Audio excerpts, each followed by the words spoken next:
Hello, welcome to another episode of Bunny Hugs of Mental Health here on YouTube. I'm your host, Todd Rennebaum. This episode, I'm speaking with Giselle Craig, and she had a marriage full of abuse, emotional, physical, mentally, and eventually she found the courage to leave her husband, but unfortunately, there was this tragic event that happened that it all came to a head. And so she talks about all the mental health issues she had to deal with all throughout the marriage and after this tragic event and what's going on with her life today. So without further ado, I give you Giselle Craig.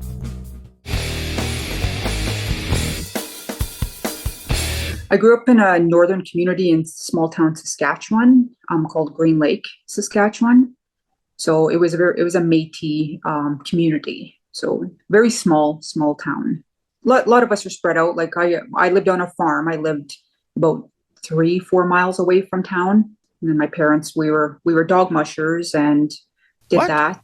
Yeah. So we did race dogs. So we sometimes would have up to like 40 dogs at a time. And then I also played in a band. I played in a country band. My dad started us playing music at the age of 5 years old.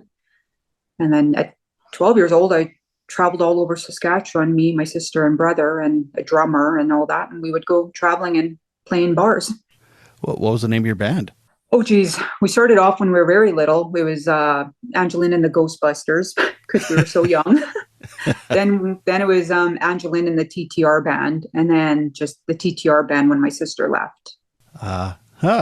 So that's... Yeah. I mean, from growing up in a very northern small town, you got some pretty cool life experience there. Yep. Where we grew up, my parents actually built the house when we were young, all of that. And so I actually, up until I was 17, we lived there. And like, we didn't have no running water. We didn't get a phone till I was 15, 16 years old. So What year are we talking? 90s? Early 90s. And so you're 12 years old and you're traveling around in a band playing in bars. You must have seen some weird stuff at 12-year-old that a lot of 12-year-olds don't see. Yeah. Oh, for sure. Yeah. Like fights and, but people were pretty good because we were a young band. So but during our breaks, because we were not all old enough, we'd have to leave this. So we'd come on stage, go play. Break time, we'd have to leave and go and sit in their rooms. They'd kind of offer all of that, and then because I was very poor growing up, one of the things we look forward to was the free pop.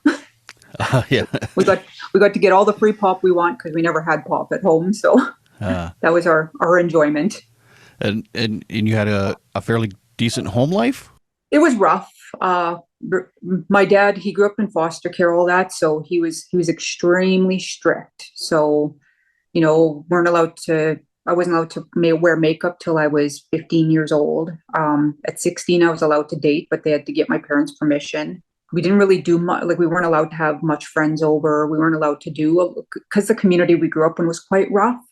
So my parents tried to keep us away from that. But, my sister was the first one. She ran away at 16 and then moved in with her boyfriend, all of that. And then kind of got pregnant, 19, moved back home. I ran away at 16, kind of did the same thing just because of such strict upbringing, right? Couldn't be a kid, right? Because our life was dogs and music and working on the farm. We had a big garden, stuff like that. So, and then the last was my brother ran away at 16. And then we packed up that year and my dad asked him to come back and we moved to Prince Albert after that, which is a city, Saskatchewan still, but it was just trying to get us out of that rough lifestyle that we were living. And our way of disciplining back then was lickings and, sometimes, punch in the gut, right? A smack in the face. It was harsh, right? And then he just sat us all down, apologized to all of us, promised to never lay a finger on us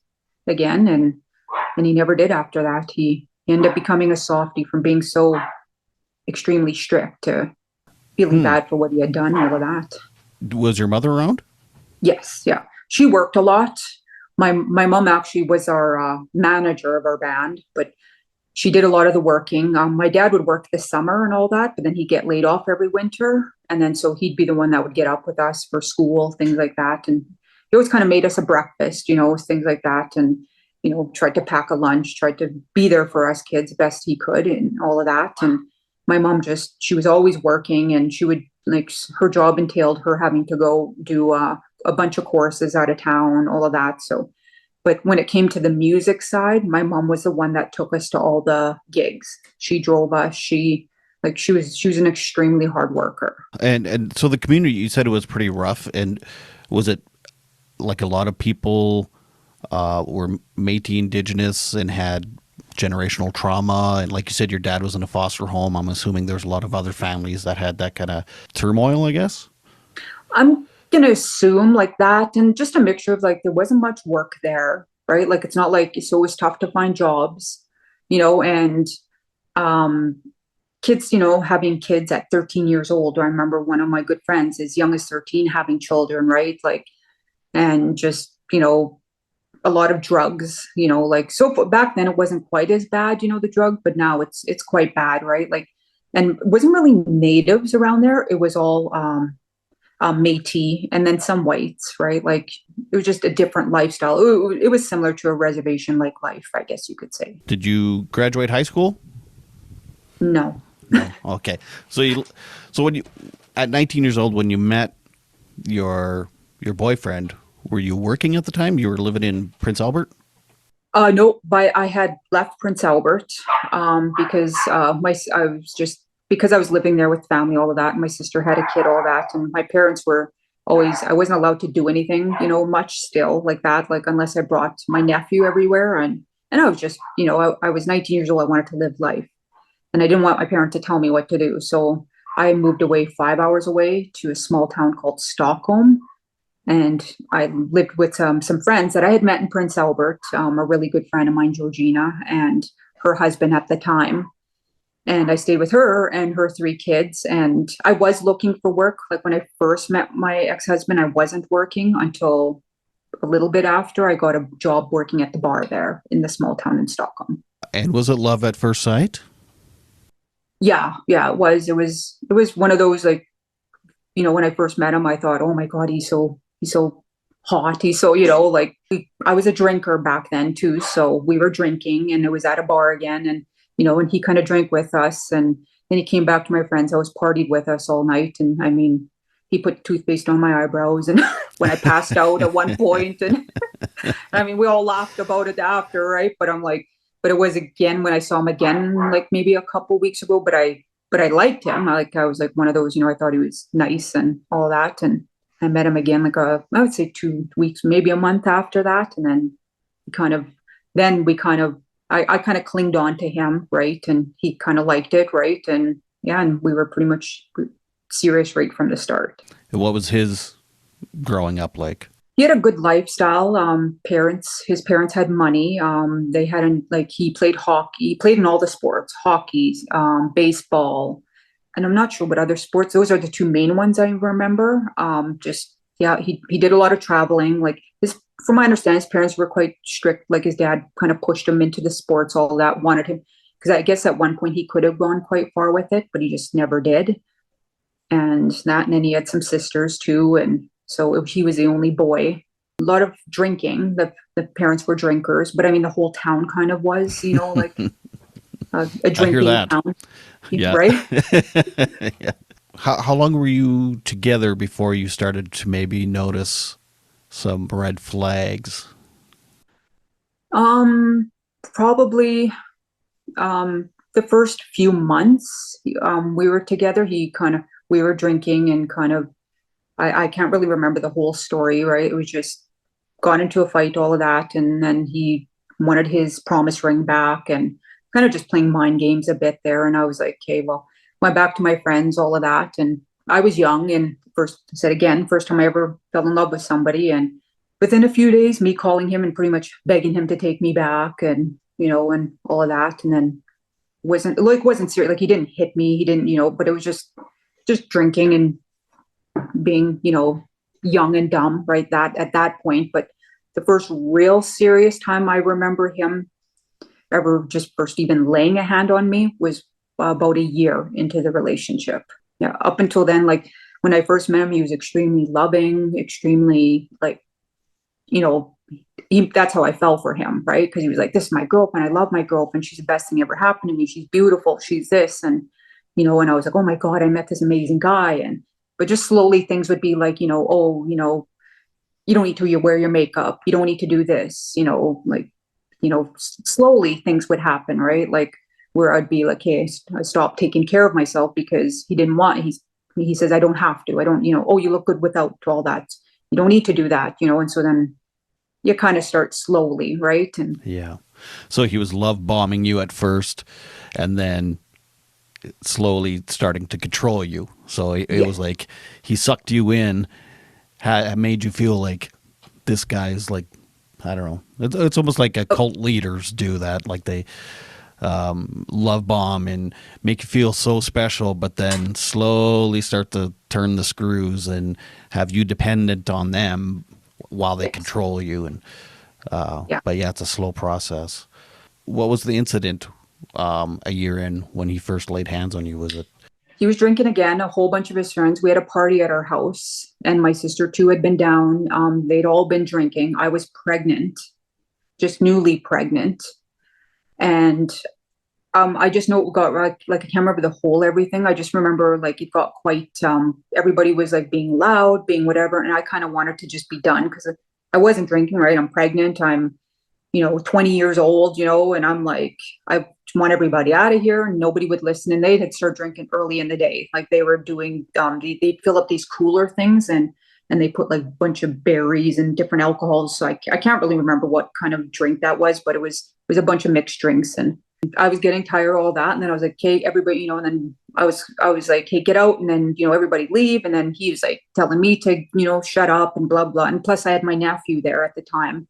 And that's why I wanted everything to quiet down because he was only 3 years old at the time, I would say, and wouldn't listen. So I'm like, I tried to grab the chair from him and I'm like, get off my chair then, leave, whatever. And nobody would, they're all kind of laughing at me, whatever. And then one point, then he kind of followed me into the living room and then he went in there and he had started choking me up against the patio doors and then told me he was going to, I better shut my mouth or he'll kill me. And then I was like, I just told him, stop, and he was choking me. And then nobody jumped in though. Nobody tried to stop him, so it was just, and then I remember going and getting one of his sisters to come and help me and to try to get my nephew out of there. And because I had to go stay with a friend after that. And that was probably the first incident of putting his hands on me. Yeah. But so you did leave that night? Yes. Yeah. Did you come back basically the next day or was it? Yeah, I did the next day. Yeah. Did he love bomb you again after that? Was he like, yeah. I'm so sorry. Oh, I love you. And I'm such an idiot. And yeah. Oh yeah. Yeah. And that's how it would be. Right. And be like, I'll never do it again. I promise, blah, blah, blah. The best thing that ever happened to me. And, and I was just a lot of the, things that make you come back in. Right. And make you forgive them. And did you believe him at the time? You thought, yes, he was a good talker. And you mentioned he was also like mentally and emotionally abusive. Yeah. Like sometimes throughout my pregnancy, sometimes he'd come in hammered through the middle. Cause after that, I put a stop to the parties in the house and he would bring me home goodies. Pregnant, right? He'd bring home my favorite donuts, my favorite pop, all of that. He'd be like, going to go out partying, all that. What's your favorite pop? Back then, cause I was pregnant, the only thing I could drink was Orange Crush. That's a good one. Now it's Pepsi, but back then it was because Pepsi would give me acid reflux. But I was like, I liked Orange Crush and powdered donuts, and I always knew when he wanted to go out drinking because he'd come home with these. And God, he'd butter you up with pop and donuts and go away. Yeah. Okay. And then what would happen is sometimes he'd come home in the middle of the night and he would just throw comments in my face. Like I remember him one time waking up, laying on the floor, and he's like, "Get the hell up!" He's like, go cook me a meal because that's what dirty Indians do. And because I'm Métis, right? And then I'd be like, oh, shut up, whatever. And I'm like, you're talking about dirty Indians. I'm like, you're acting like a white Indian. Look at you on the floor, right? And he's like, get up and make me a meal. And he's like, you should be proud to be with me. And a lot of that would get thrown in my face over the years, right? Like that I should be happy to be with a white guy because nobody's ever going to want me. I'm ugly. I'm fat. I'm, this and that, and I'm a loser, and basically attack your character and your physical parts, whether it was a true observation or not, but he would attack them to make you feel like he's the only one that would ever love you and no one else could ever love you. And Yeah. did he ever say that? No one will ever love you.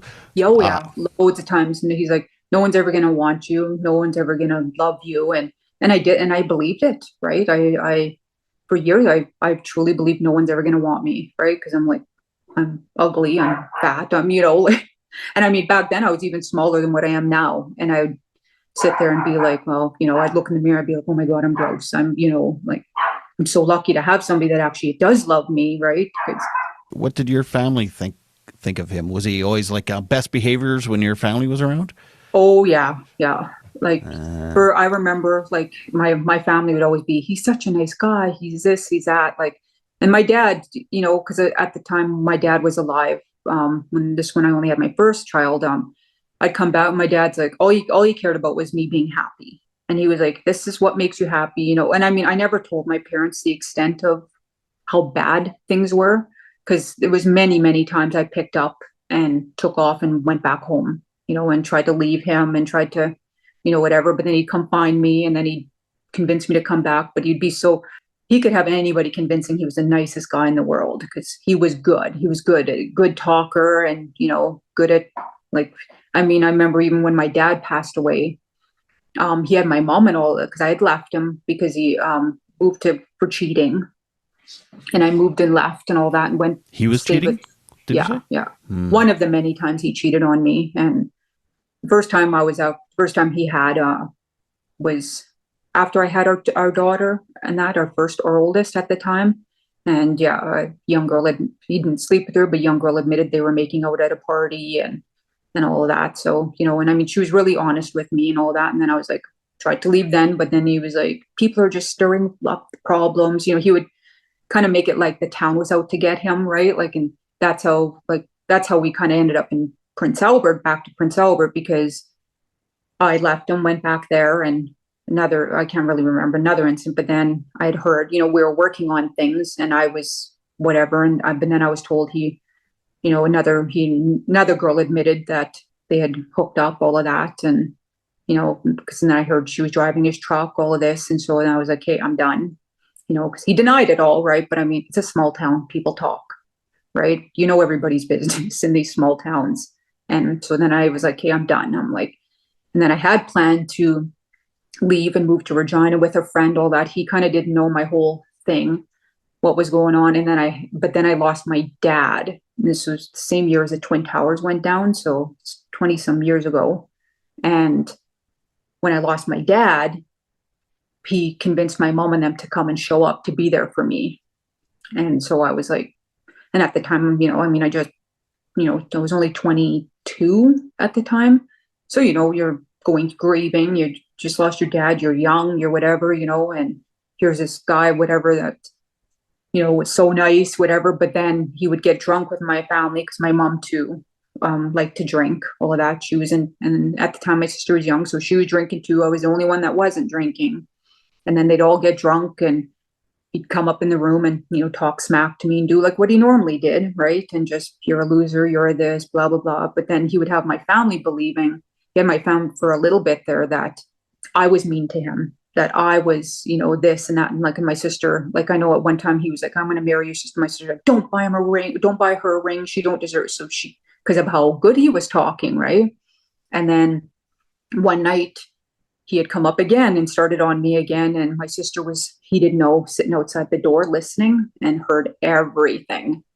And yeah, and she came barging in, all of that. And she was like, you shut up. You played us. You had us believing, and so he was caught, right? Did he try gaslighting her too, or? Oh, he tried. Yeah. Yeah. He was like, yeah, he tried to deny everything and tried to play the victim role, right? And all that. But she heard everything, right? You can't take back, calling me the names, because I would tell her right prior to this. And she's like, no, he's not. He's a good man. And I was like, he's a good liar.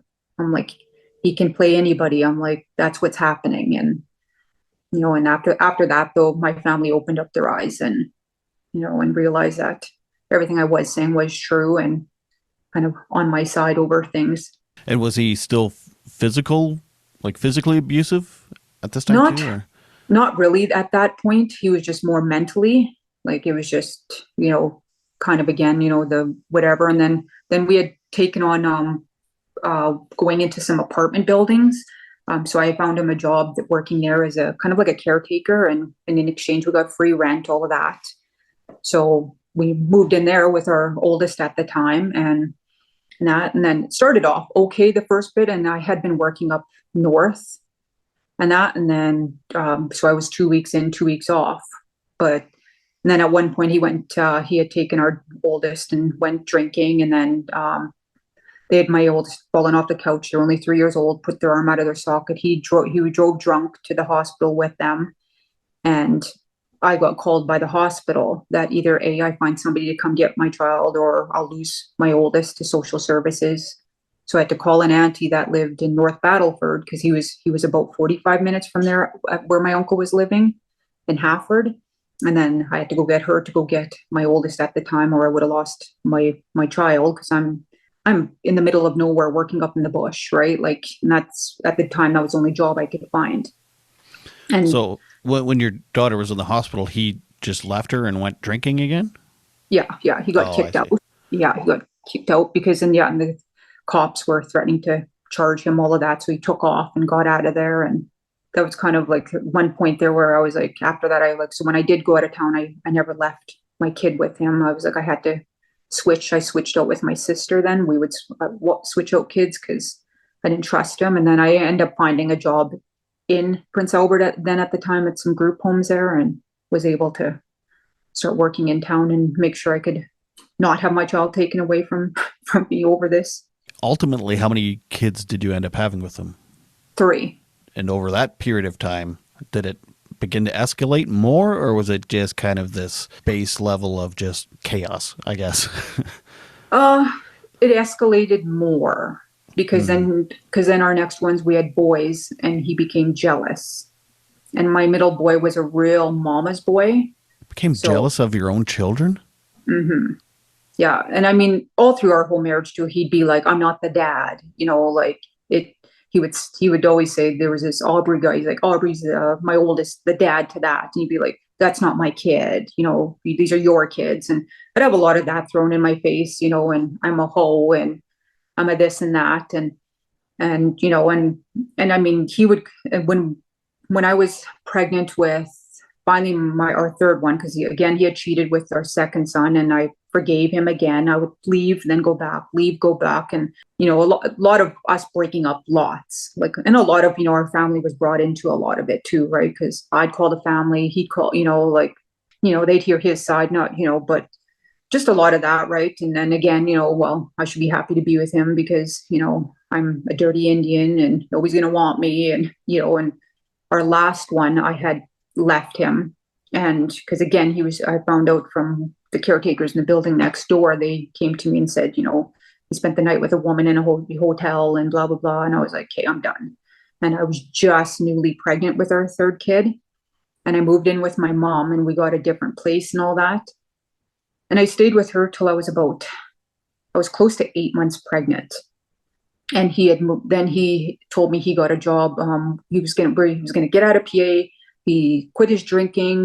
He's changed his life. Let's move to Medicine Hat. He got a job in the oil patch. And I didn't know much about the oil industry back then, right? And then I was sending him money to pay for different courses he was telling me. And I'm like, so I just assumed, right, that I'm helping him out. We're going to better our lives. And, I was working, raising the 2 kids I had, being pregnant, and sending him money to get these courses, all that. He had found an apartment here for us, all of that. And I moved here, and which was now about 6 hours. It's close to 6 hours from Prince Albert to Medicine Hat, and to start our life all over, right? And got here and all that. And then literally within a month, he admitted that all the money I was sending for him was to go to strip clubs and go and drink, and how stupid I am. And, now try run home to mommy, because I couldn't just up and pack and leave. I was in a city I didn't know, right? Like, so he purposely isolated you from your family. Yeah. Jesus. It's weird that a man is jealous of his own male children. We kind of started talking about that, but kind of explain what that looked like and Well, And because my boy was such a like a mama's boy. He always sat on my lap and he always held my hair and he'd be like, "Mommy, I want to hold your hair," and he was just he was attached to me, right? Like, and that, and he'd be like, "Oh, he's a faggot. Oh, he's just a queer. You're raising him into be a little princess," and I'd be like, shut up, right? And that, and then he'd be like, he's gonna grow up being gay because the way he is, like, quit allowing him to be like that. And I'm like, he's a little boy, right? And I'm like, and he loves his mom, and I was like, it was just things like that, right? Like, just so much jealousy and just because of how attached me and him were and all of that. And he didn't like being alone with him, any of that. So I was like, there's a reason why this kid doesn't like to be around you. He likes his mom, I'm like, because he can sense the negativity from you and the jealousy, right? I'm like, he used to tell me that, no, I just used him because he threw a cute batch of kids. And that's how he would word it. And I'm like, and at the end, don't get me wrong, at the end, I was mean too, right? I'd be like, yeah, that's the only reason I'm with you. I'm like, threw a cute batch of kids because I'm like, I don't like you otherwise. well, I mean, that makes sense. I mean, if that's the environment you've been in for 10, 12 years, it's bound to come back. But was he ever abusive to the children? Like, it sounds like he was emotionally and mentally too, like calling them names right to their faces and stuff. But is he physically He abusive? wasn't emotional or he wasn't physically like, like, I mean, he would give them spankings, all of that, right? But more the breaking point was where I up and knew I had to leave is he got very sexually inappropriate with our oldest. They were outside, them and their best friend at the time, and they were only 9 or 10. I can't remember. And then he had asked them if they had boobs, and he's like, "Can I see them?" And then asked if they had hair growing, and he's like, "Show me." And my kid and their friend come in, and they were both like very upset, right? They're like, "Dad's out there drunk, and he's trying to get it," and they're telling, and I'm like, "Oh my God!" And they're like, so that's when I was like, "I gotta go. I gotta get out of here. I gotta leave." I'm like, this is, now I was just, my oldest was worried that, they were going to get, but, to the extent of what he would have done, I don't know. Right. But I'm like, to get sexually inappropriate with your child was pretty bad. That was, You did end up taking the kids and leaving at that point then? took a bit because it took me about a year to try to leave him. And because I had so much debt from when we moved here. I had given him all my cards, given him, and he had maxed them all out, right? And I knew when I left, he always told me if I ever leave, he's like, "I'll go live with my parents and you'll never get a penny from me." So I always knew if I left, I'd have to do it on my own. So, and I think that's what kind of, why he kind of went over because I think he started the last year, he started realizing like, I stopped being in love with him. I hated him. Like I couldn't, I just couldn't even handle him. Right. I'm like, because sometimes he would come in, he would shove me around. Like he had a friend over once and yeah, and he tried to punch me right in front of his friend. And I ducked and got out of there, all that. But his friend didn't even stop him at the time either. Right. Like he'd come home drunk in the middle of the night and wake me up and he'd be like, and he'd be like, "You whore, you said somebody's name in your sleep." And I was like, and it was weird stuff, right? I was like, "I'm asleep. I got to work tomorrow," right? Like, and I was like, so I had claimed bankruptcy, but it took a bit, So I was trying to do all of that. I was trying to figure out how I'm going to afford to get my own place, how to get everything sorted with 3 children, right? 3 young kids to boot. And I had ran a daycare and I shut the daycare down because I knew I needed to get a different job because I was running it out of our house. And so then I went and found a job at another group home in town, got the daytime hours, all of that, and went and worked at a bar too at some point to help us out because, the oil patch at that time was slow too. So, but just slowly I was trying to get out. Was there any kind of like women's shelters or women's services that you could benefit Well, from or? one of the things is I needed to have, they said I needed to have proof that he assaulted me in order to they would help you with your first month's rent and help you kind of leave, right? So rent and then so much for damage. And I find that my last breaking point was I actually went to a friend's and we were drinking there and I told myself or oh, whatever, and I just didn't care anymore. I was like, I said, "You don't shut your mouth here." I'm like, I'm done. I'm like, I can't even handle the sight of you anyways. And he had been drinking, and like I said, when he was drinking, he was very sexually inappropriate just to women, just anybody in general, right? He just had a disgusting mouth.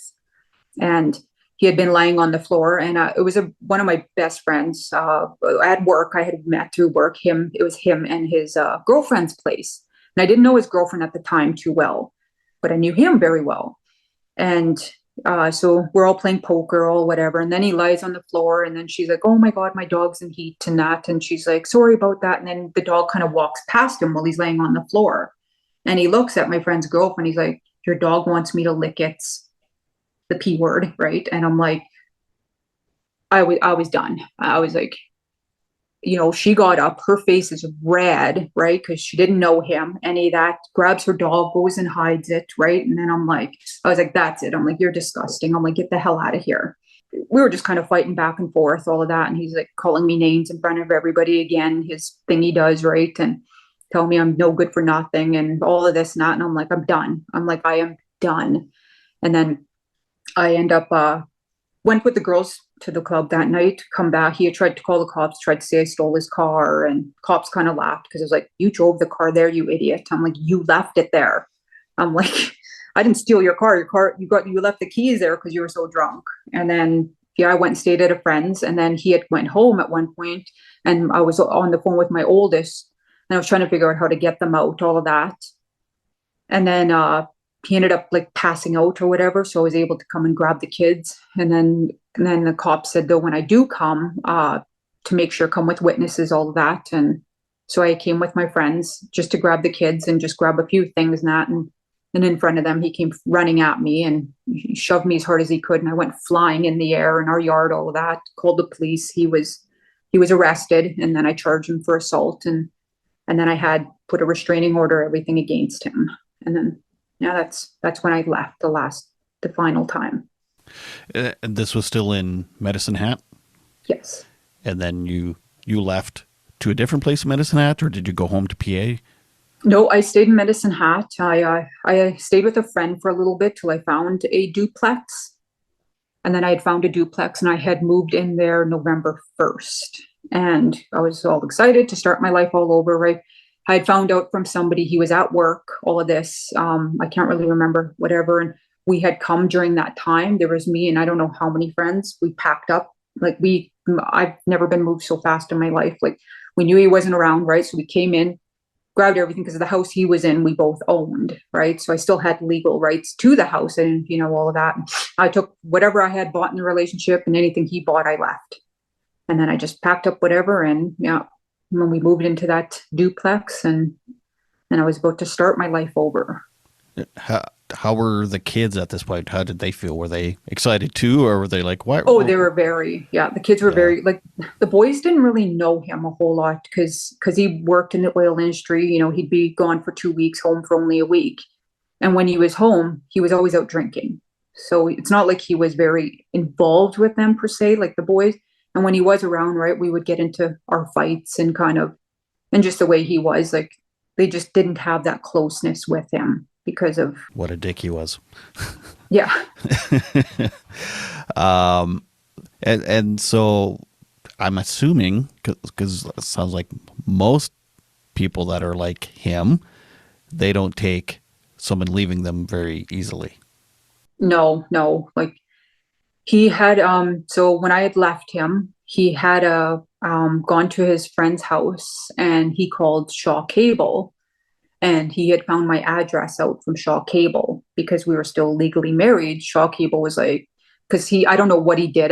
His friend's the one that told me after that he had went there, and that he's like, I know where he found the address from, and he's like, so he had wrote it down, whatever. And he had a guy that moved in with him who just got out of jail for assaulting his child. This is kind of, so he had this guy who was staying with him, and I knew he was heavy into drugs, alcohol, all of that.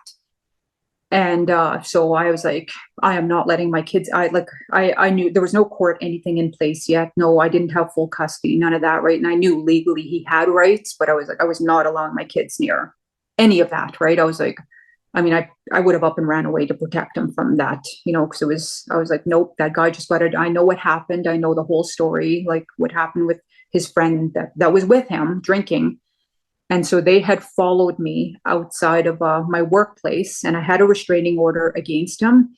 And the night before, he had called me 8 times, back to back to back to back, kept calling, calling, calling. And I didn't answer the phone because I would have breached the restraining order. Right. And I was like, and because I was done, I didn't want anything to go against me, right, in the courts, any of that. So I wanted to protect myself and make sure I was doing everything legal so I could try to win custody of the kids. So anyways, him and this guy were sitting outside my workplace. And well, first, me and my buddy Richard were leaving work because we were done at the same time. And this is where the house that we had the party at, him and his girlfriends. So we're leaving and all that. And then he was like, he kind of hit me on the side. He's like, oh my God, he's like, he's right over there.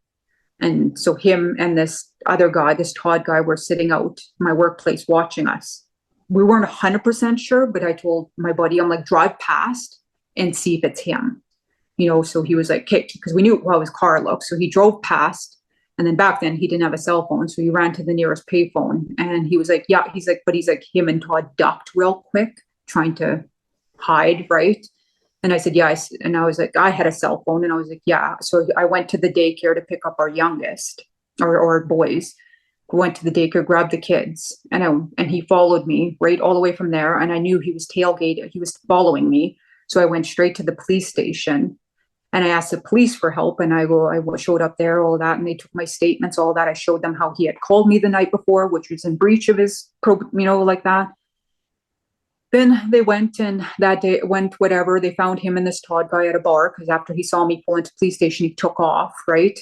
They found him at the bar, whatever, and all that. And the cops end up calling me, and they're like, all he wants to do is see his children, and you have no legal right to withhold his children from him. And, giving me heck on the phone, the cops were. And I was like, I understand the rights, all of that, but I was like, he's under the influence. I'm like, he's just got a convicted guy who just got out of jail for assaulting his child. I'm like, I'm not leaving my kids with anybody like that. I'm like, say whatever you want. I'm like, I know the laws, all of that, but I'm like, no way in hell am I doing that to my kids. But I was done. Like, I had been done for a year, right, with him. I was, like I said, and I was on a dating site, right? But I was telling this one friend so this friend, that was her ex-husband that was staying with him. So they were calling her and they were like, just, what's Giselle doing? And I told her, I said, just tell him I've moved on. I'm like that. I'm done, whatever. I said, come up with a story just to get rid of him. I'm like, I don't want to have anything to do with him. I'm done. I'm like, I hate him. I'm like, I'm not in love with him anymore. And I'm like, and she knew the extent of what he had done to me. So she was like, whatever. And then she told him how I was going on a date that night. And I did, right? I was like, yeah, I was moving on, trying to get on with my life, right? This was November 3rd. She had told him all of this, right? Told him everything. Yeah, Giselle's dating. She's whatever. She's trying to move on, like you need to move on too, kind of, and blah, blah, blah. And he took it well and said, okay. No, because she said, yeah, I don't really know the whole story. Like, he started calling my family and telling them I had been cheating on him for years. And, like, he called my mom and my brother, all of them, saying, like, he loves them and, and I broke his heart and I've been messing around on him. And my mom's like, you've been messing around on my daughter for years. Like, this is why you guys are even in medicine hat to begin with. Right. But he was playing the victim role. Right. So he was going around calling everybody, she'd been cheating on me with this one guy for, and whatever. I didn't really care what he said about me because I'm like, I was done. Right. I was like, say whatever. I know what happened in our marriage. I put up with your garbage for 12 and a half years. And because I'm done, he knew I was done. And he then, because he already had my address and all that, he was drinking with this Todd guy and that. And then he told this Todd guy he's going to go and F his wife. And then the Todd guy had punched him out at the bar. Wait. Then, so the buddy he had living with him, he turned to him and said, I'm going to fuck your wife. Yes. Yeah. And I only know all this from the police reports and then what the police had come to me and told me kind of after the investigation. So then he had went to the girl's house, all of that. And I don't really know what happened, any of that. And then then he had come to my place, and this is because they were following, like the cops had followed his phone, and this is what happened. They came, then he, so I had my girlfriend staying with me. So my oldest was in bed with me. My oldest daughter was at the time was 10. She was in bed with me. My boys were in the room next door, and then my girlfriend had two boys too. So they were twin boys. They were sleeping in the room right next door to us. My friend's girls were, so she had three girls too. They were sleeping in the family room downstairs, and she was sleeping in my oldest bedroom downstairs. Just because I was scared, I wasn't feeling safe, any of that, right? Because I knew he was stalking me. The middle of the night, that night, November 3rd, so would have been November 4th. So I think it was approximately 2 a.m. in the morning. He had broke in through the basement window. He walked right in through the basement window, walked past her three kids, came upstairs, went into my kitchen, grabbed one of the knives from my kitchen. And then I woke up to him standing at the end of the door, and he with a big knife, and he looked at me and he's like, I'm going to kill you, and then I'm going to kill myself. And then he flicked the light on and came flying in there, and then he jumped on me and just started, like, he was beating and stabbing me, right? And but I was strong enough to, I held him back with my arms with the knife, and I just kept, because he got me a few times, right? But I was good enough or strong enough to fight that, but he just kept punching me with the other side and that. And then because he was kind of losing his balance, and then my oldest daughter had jumped on him, trying to get him off of me. And she's like, get off, Dad, get off, Mom, get off. And he wouldn't listen. My girlfriend, she's like, she was downstairs. She could hear everybody hollering, all that. She's trying to get out of bed and trying to find out what's going on, right? And thank God the boys never came out of the room. So he was beating on me and stabbing me. And then he, at some point, because I don't really remember like the whole how it happened, but at some point he got off the bed and he grabbed my legs and he threw me to the floor, and then it knocked me out. And then he jumped on me, but then he flipped the knife around, and then he used that for his fist. And then he started beating me with just punch, punch, punch, punch, and calling me a whore, calling me this. And I've been screwing around on him for years, and, you stupid slut, and blah, blah, blah, and just going to town on me, right? And your daughter's in the room. In the room with me. And she had went running to go call 911 at one point. And my girlfriend said she had come upstairs. I wasn't moving at one point, so she thought I was gone already. So she was going to grab the kids and run, because she wasn't sure if he was out, if he was going to kill the kids next, any of that, right? And then she says, all of a sudden, she's like, she heard me say, please don't kill me, I still love you.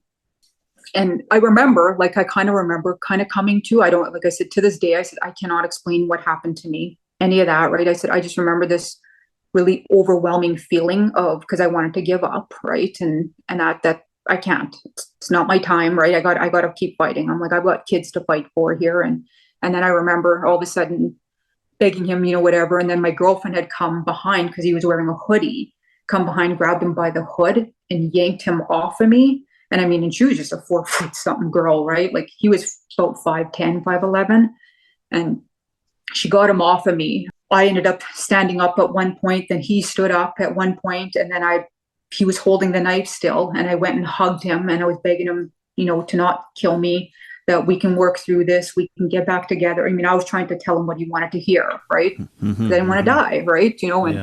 And he's like, oh my God, what did I just do? Because, I mean, I was bleeding everywhere. My face was, you can't even explain how I looked. It looked like, something from the movies, right? Unrealistic. And he went to the kitchen, realized he had cut himself. He's like, oh, I cut myself. And then whatever. And then my girlfriend hollered at me, run. So I ran down the stairs, ran in, kind of went in through the window that he had broke in through. And I stood between there and the basement window, stood between there, just not sure if he's going to come back, try to get me again, or if he's going to take off. And then she was like, get the hell out of here. My friend's hollering at him, just go, blah, blah. And he's like, I'm going to go kill myself. And she's like, do what you got to do. Get the hell out of here. We don't want you here. Go, and she was just hollering at him and that. And then he left, and my girlfriend's like, Giselle, and then I kind of came out and all that. And then I got to the middle of the hallway. And then once I realized, so he had left, she slammed the door, locked it. And that, look, there was my daughter was still on the phone with 911. And then all of a sudden I could feel the pain. right? I went from like feeling almost nothing to, and then I looked at, I'm like I said, I think my arm's broken. And then she was like, and I'm like, I can't look. And then she had a look, and then she's like, don't look. And then she's like, well, I'm gonna get a towel. And then, I mean, this is kind of our entertainment of we're both single moms, right? So she goes, grabs one of my new towels, comes back. She's like, oh my God, it's a brand new towel. She's like, I gotta get the old one. She's like, we'll wreck it. And so she runs back, grabs it. Single parents were more worried about wrecking a new towel than, than bandaging me up. And yeah, and no, I was just because I was stabbed to the bone. So that's why I thought it was broken, right? But it was just, yeah, it was just cut so bad and hit the bone with the knife. And So, did he eventually? Was he charged with attempted murder or anything? so Was he caught? he had come back to our house that we had owned at the time and went to the garage and he hung himself. But Oh, the cops had come in with a warrant, all of that, to arrest him for attempted murder. And they found him in the garage hanging and they resuscitated him.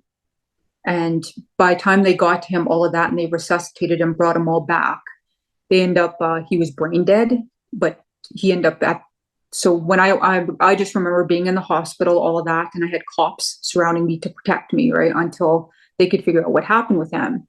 And then all of a sudden, a detective had come in at some point and said that he's been found. And I'm like, okay. And they're like, he hung himself, and and there are tests right now and all of that. So they didn't leave until after, but then after they were like, he's brain dead and all that. And then I was like, okay. So yeah, they had him on like a ventilator, all of that. And then they kind of like, well, what do you want to do? Because legally, I was still his wife, and I was like, I don't want any rights. I'm like, let his family choose what to do, all of that. And I mean, don't get me wrong, I was 12 and a half years I was with this man, right? And I'm like, I remember my girlfriend bringing me down because I was in a wheelchair and that I couldn't walk still. And I was just, I was in this sling thing. I was, just in bad shape myself, right? And all of a sudden I'm seeing a person that you loved for all this time dying, right? And so, I mean, at some points I had crawled in the bed with him and I had, I had so much mixed emotions over it all, right? I mean, I'm sure to this day, a lot of the nurses were like, what the hell is she thinking, right? Like, just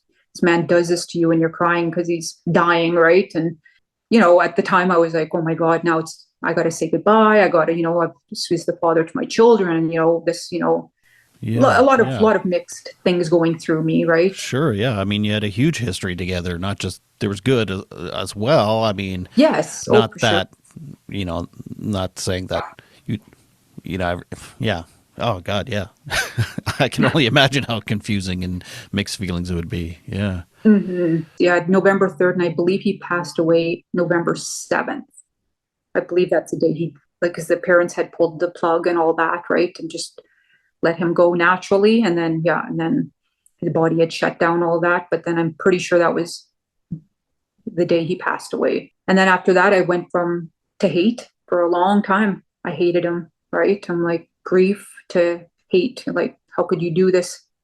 I'm like, I almost couldn't raise my children. But I was like, I had a lot of people were like, well, why did you, do so well? And I'm like, honestly, I'm like, it's when you're that close to death and you're alive and you get to, and I says, and my love for my children was everything to me. My kids have always been my number one. The fact that I get to raise them and I get to be there for them is what kept me going. How long ago was that incident? They're going to be 14 years. Okay. Yeah, Okay. 14 years ago this year. And so how did you manage mentally and emotionally after that?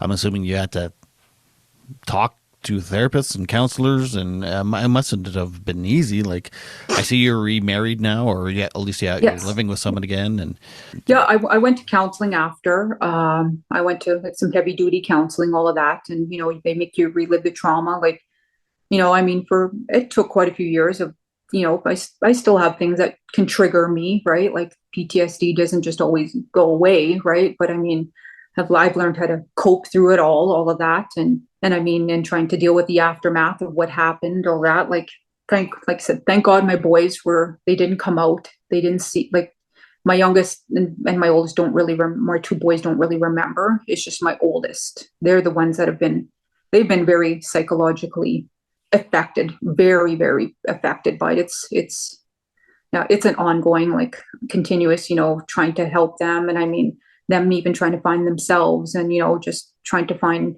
things to help them because I'm not sure, if if I mean, he obviously was unwell himself, right? Like, yes, he was an alcoholic, all of that. He was mentally unstable himself to be like that, and I'm like, if there was anything carried on to, our oldest, because our oldest will be 25 this year, so I'm like, so that's an ongoing thing of just trying to help them out. Like I said, with the boys, they were only 3 and 4, so they don't remember a lot. So how is your oldest daughter now? Like, I'm assuming she had to do some counseling and stuff too. So at the time they did quite well. We did some counseling, some heavy duty counseling. I put them through everything that, that I could put them through to try to help them up until they were 18. I put them through a lot of counseling. I mean, there's been some, awful things too, right? Like where, they're even trying to find themselves, trying to help themselves, all of that. Like, because now that they are older, lots of things I can't do for them anymore, that they have to now do themselves because of them being an adult, right? But it's an ongoing struggle with them. They still to this day, they're very, very have some mentally unstable things going on with them. And I just try to be supportive. And I mean, don't get me wrong, when everything happened to, I, I spoiled them. I didn't really, parent as I have with the boys, right? Like I was, because of what they witnessed, because of what they saw. So, I mean, my way of dealing with it was giving them whatever they wanted, so even stuff like that is affected to this day, right? Like, I could see the emotion in your face, and as your daughter, she's struggling today with something. yeah, yeah. Like, I mean, they're now like, well, they're now trans, so, that, and kind of like we are seeing us like they are now finally seeing a psychiatrist, all of that. And I mean, at one point they didn't talk to me for almost a year because, I had called them out on some stuff, right? And they were mad at me over it. And they have a partner, and their partner said that we're not allowed to contact, we're no good for their mental health, so all of this. So, for almost a year, they didn't talk to me, all of that. And I respected, right, to stay away, let them, come when they come. I've always been supportive. I've always loved my children. I'm like, you'll come back when you're ready, and they did, right? They messaged me one day and came back. We message almost daily now, but I'm trying to help them, trying to, find different things to find a diagnosis for them, trying to, heal them too, because, this many years, it still just affects everybody differently, right? And yeah, So and now they the struggle. generational trauma continues, Yeah. unfortunately. Whether, I Yes. mean, and sometimes there's nothing you can do as much as you want to protect them and care for them. Just Yeah. the trauma, just it's almost like embedded in our DNA sometimes. Yeah. Is your oldest drinking? Do they have addiction issues or anything? They had like drank there for a bit. They said they were an alcoholic at one point, to the extent I don't know, right? It's like I know they smoke a lot of weed, to help them cope. I think just, like that. And, I'm not too sure of, the drinking they stopped, but a lot of weed. They're on their own journey now, and they have to Yeah. find their own way. So I have an 18-year-old moved out of the house not too long ago, and it's not easy. It's not easy being a parent. Oh, no. Did you have like guilt issues and things? I blamed myself for everything. It took me years to forgive myself even.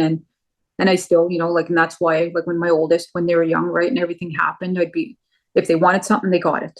They want, like, and I never really disciplined them, right? Like, nothing to the extent with our boys. Our boys, right from get go, I'm like, you guys are doing chores. You're doing that, you're going to learn to everything you get, you got to work for, and my oldest, I just gave, because there was so much guilt there for myself to, what I put that child through, right? Because they experienced way more than the boys did. And I just felt bad for not being strong enough to leave. Have you ever gone to counseling together, you and your oldest?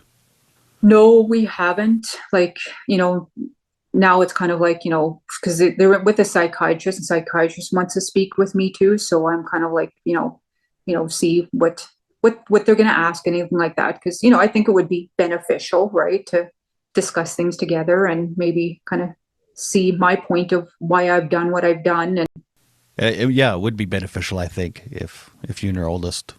Because, I mean, you try to do the best you can on your own. And it seems like you both love each other very much, and you've both been through hell. and I mean, when we weren't talking to people, put stuff in their head and, all of that. And, and I'm like, and I've never been mean to my oldest. I've always been supportive, and I'm like, when they need mommy, mommy came running every single time, right? Like no matter what. And, and I still am like that to this day. I'll never change. I can't stop being that person. And, my kids are my world. And then now my husband, he's an amazing man, so I'm very blessed to be where I'm at, and the fact that the boys, because they were not really exposed to it the way they were, right? So the boys have come up, very, very well. Like, my oldest, or the middle boy, the one that was a mama's boy, is 18 years old now, and he's um he's in school right now taking criminal justice in college. So he actually wants to be a cop because he wants to help people, and he kind of knows my story, and he knows some of the stuff I've gone through, and the racism I've put up with too, because I have had cops mistreat me because I'm not white, right? And so when he knows, they all know what happened. Our youngest, 16, he'll be 17 in October, and he's in grade 12 now, and he's on his career path is mechanics, and so he's hoping to be a heavy duty mechanic, and that's kind of his goals. And I'm very, very lucky with how respectful they are of me. Like they just, and I think that, they're like, they can't imagine a life without their mom, right? I'm like, because I'm very, very close with them too. But I have different bonds with all three kids. And Do you have stepchildren now with your new husband? Or I do. Yeah. Yeah. I got a stepdaughter. She's 19. She was just down this summer. She actually lives in Germany with her mom. And she came down this summer for a few weeks. So she's a sweetheart. I sure enjoy having her around. I just adore her too. And we still talk all the time. And yeah, she's been a blessing. I'm like, it's been nice because when I first met my husband, she was young, and all of a sudden had this little girl. I got to do her hair and do all the girly stuff, right? It's that time for that Somebody Special, a segment where we chat about who cooperated in your mental health journey and helped fill your emotional tank, brought to you by Co-op. My best friend, Crystal Johnson. Yeah. Because, yes, my husband now, but back then I didn't know him, right? But she helped me through so much. Like, when I would fight with him, when I would ever, and then up until now, right? Like she's been my rock. She has been my rock, and she still lives back where I met my ex-husband, that area, Atwater area. And, and to this day, because we had our oldest together, 20, maybe 25 years later, we still talk weekly. We still, she's been amazing for me, and supportive because of what I've been through. Right. And then some of the stuff that has happened even after with the family, his family side, right, of stuff I've gone through with what they've done to me too. No. So there's more. So Mm-hmm. after he was gone, it wasn't over. They were... No, not all, right? I can't say all because, just speaking, but a family member had wrote on social media right at one point that he died trying to protect his children from me just because I pushed out a kid, and I mean, I still have the screenshot of what was said, because another man was talking about suicide and, not living. And she was like, don't do it. Yeah, he had died trying to protect his children from me just because I pushed out the kids. I used my kids as leverage. Another comment was, a dirty Indian killed him. I didn't kill him. I'm like, he did it himself, and he made those choices himself, right? And they do a mental health walk for him, all of that. So I mean, the town he grew up in, that part really can be upsetting. I understand the whole mental health walk for him, all of that I do, but they make it out like as if he's a hero, right? And I've heard, this is whatever I've heard, that his picture's on the fire truck of the small town he had grown up in, and I'm like, it's sad because, I'm like, yes, was he mentally unstable? Yes, I can agree with all of that. But I'm like, but he was no hero. You can't sit there and say, when somebody, even a mother, myself being a mother, if my son did that, or my brother, I could, I could never try to make it out to be what I feel they have done, right? Like what has Yeah. happened. It's sad. It's complex, isn't it? It's like from the outside looking in, yeah, he was a mentally ill person who took their life. All the horrible things he did, you could blame on addiction or mental illness because maybe he was undiagnosed with something. And but yeah, all the pain he caused with it. And if another woman was in your situation, there's all these red flags. There's abuse happening. What would you say? Honestly, if you see a red flag, be very careful, very cautious, because one red flag can lead to two red flags and then so forth, right? And I'm like, leave, leave soon. Do not, sit there and he'll change because, I tried everything to make him change. Like we did do the counseling, we did do, everything that I thought could try help. We moved from one town to another town, right? Thinking then, like that. And I tell you, if they're love bombing you and buying, like, I mean, geez, at one point I tried to leave him and, he come back with a fancy expensive ring and, like trying to buy my love. Then at the end, right, it was like because I was trying to leave and I never did go back. I just, the games again, like he was saying he was dying, all of that. And well, I was like, okay, well, I'll come back, all of that. But I'm like, don't stay, get out.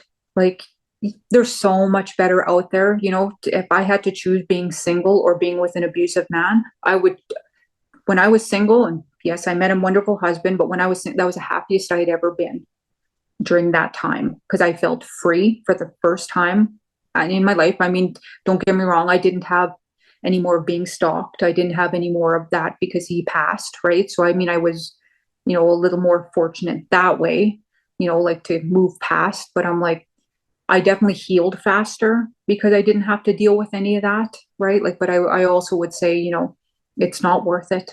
Don't stay. Like, you know what? Everything they tell you is there's a reason. It's probably because you're beautiful. People do love you. People do care. And, don't allow them to make you feel that way. Don't make them, make you feel less of a human being because you're strong enough. And any woman that says they're not, then that's an excuse because you are, every woman is strong enough to get out. And financial reasons, I had 3 kids and I did it. And, and I'm like, when I met my husband, I was financially stable because I had 3 kids. I did not have no $1 million people, I was working a lot, but, I did it. Be sure to subscribe and to like this video. You can listen on Apple Podcast and Spotify. This is Todd Rennebaum saying, make your beds and take your meds. Keep watching for more interviews with incredible people telling their stories of resilience and adversity with mental health and mental illness.